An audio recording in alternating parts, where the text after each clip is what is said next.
आप लोग अब खुद फैसला करें, गलती ये रिक्शे वाले की थी या उस बाइक वाले की थी।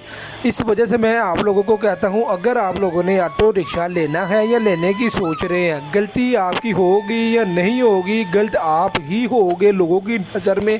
क्योंकि लोग रिक्शे वालों को हमेशा बुरा ही समझते हैं। बेशक वो अपनी एक लाइन में जा भी रहा होगा तो लोग कहेंगे गलती सारी की सारी ये रिक्शे वाले की थी। यार देखो, गर्मी भी इतनी ज़्यादा होती है, सवारी मिले ना मिले वो अल्लाह ताला की एक देन होती है। ये नहीं होता अगर आपको सवारी नहीं मिल रही तो आप लोगों के ऊपर अपना गुस्सा निकालना स्टार्ट कर दें। तो अल्लाह ताला बेहतर जानता है रिक्शा ड्राइवर ने गलती की थी या उस बाइक वाले की गलती थी। अगर एग्जाम्पल के तौर पे मान लिया उस रिक्शा ड्राइवर की गलती थी, उस बाइक वाले को चाहिए था यार, वो एक रिक्शा ड्राइवर है, गलती इंसानों से ही होती है।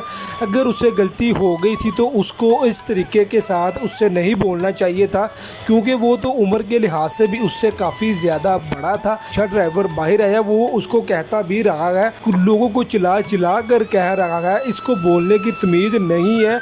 ये तो अब आप लोग खुद फैसला कीजिए, क्या गलती उस रिक्शा ड्राइवर की थी या उस बाइक वाले की थी। ये वीडियो बनाने का मकसद मेरा सिर्फ़ और सिर्फ ये था, जो लोग ऑटो रिक्शा लेने की सोच रहे हैं उनके जहन दिमाग में ये वाली बातें लाजमी होनी चाहिए। गलती भाईजान आपकी ही होगी, चाहे आप लोगों ने गलती की होगी या नहीं की होगी, लोग आपको बुरा भला ही समझेंगे। अगर आप लोग मेरे चैनल के ऊपर नए हैं तो मेरे चैनल को सब्सक्राइब कर दें और मेरी वीडियो को लाइक कर दें और इस वीडियो के नीचे अच्छा सा कमेंट कर दें और बताएं गलती उस रिक्शा ड्राइवर की है या उस बाइक वाले की है।